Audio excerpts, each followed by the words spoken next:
Assalamualaikum warahmatullahi wabarakatuh. Pada kesempatan kali ini saya akan menjelaskan materi mengenai kedudukan fatwa dalam hukum Islam dan hukum nasional. Pengertian fatwa. Fatwa adalah sebuah petua, nasihat, atau jawaban pertanyaan dalam ajaran Islam. Juga merupakan hukum syara tentang suatu pernyataan dari seseorang atau kelompok.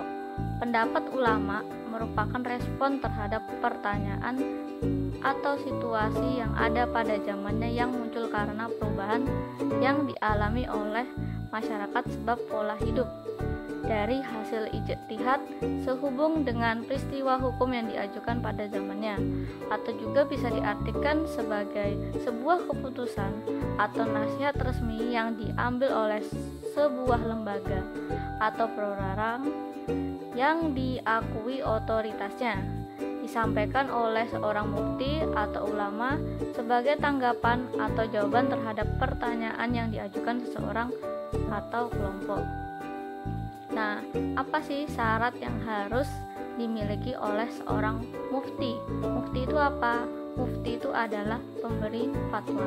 Jadi syarat-syaratnya yang pertama adalah fatwa harus didasarkan pada kitab-kitab induk yang mutabar agar fatwa yang diberikan dapat diterima oleh si penerima fatwa.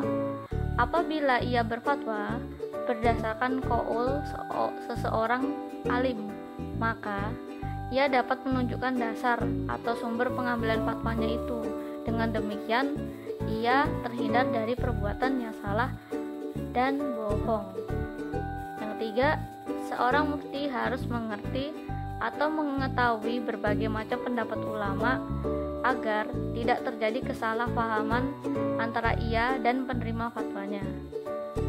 Nah, yang paling penting ini, seorang mufti haruslah alim yang memiliki kejujuran. Nah, arti penting fatwa dalam hukum Islam sendiri ya.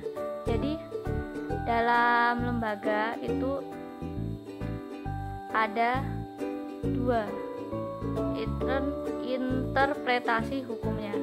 Jadi, ada peradilan atau pemberian fatwa. Nah, kalau di dalam peradilan ini bersifat formal seperti di daerah Mesir dan mengikat pejabatnya. Nah, itu biasanya kalau di Mesir dia benar-benar diangkat sebagai seorang mufti yang diberi jabatan untuk melakukan ijtihad mengenai pemberian fatwa. Nah, ini yang berbeda dari pemberian fatwa. Nah, ini interpretasi hukumnya bersifat non formal atau tidak mengikat.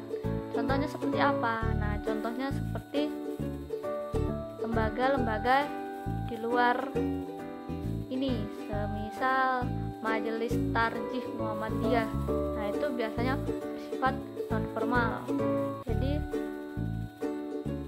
cara dia untuk menyampaikan fatwanya itu bersifat persuasif.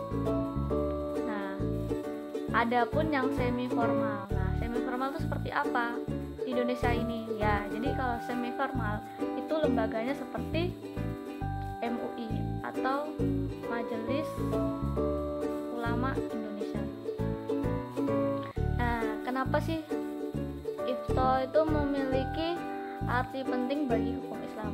Jadi ya emang pemberian fatwa ini sangat penting karena penerus bagi fungsi kenabian yang membimbingnya kepada manusia untuk jalan yang benar. Oke, kedudukan fatwa dalam hukum Islam dan hukum nasional. Nah, jadi terdahulu itu fatwa itu memiliki arti penting dalam hukum Islam karena merupakan sumber dari material hukum Islam. Karena ini, jadi pengambilan fatwa itu sumber-sumbernya dari Al-Quran, As-Sunnah, Ijma, dan Qiyas. Nah, jadi dulu itu materi hukum Islam dikembangkan menjadi rujukan dalam berbagai masalah di agama Islam.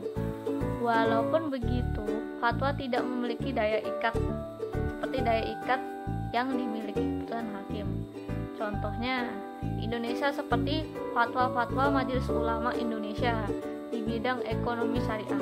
Nah, sebagian besar itu diresepsi dari peraturan-peraturan perundang-undangan Bank Indonesia dan peraturan OJK serta peraturan lainnya, sehingga fatwa tersebut mengikat dan berlaku sebagai hukum positif.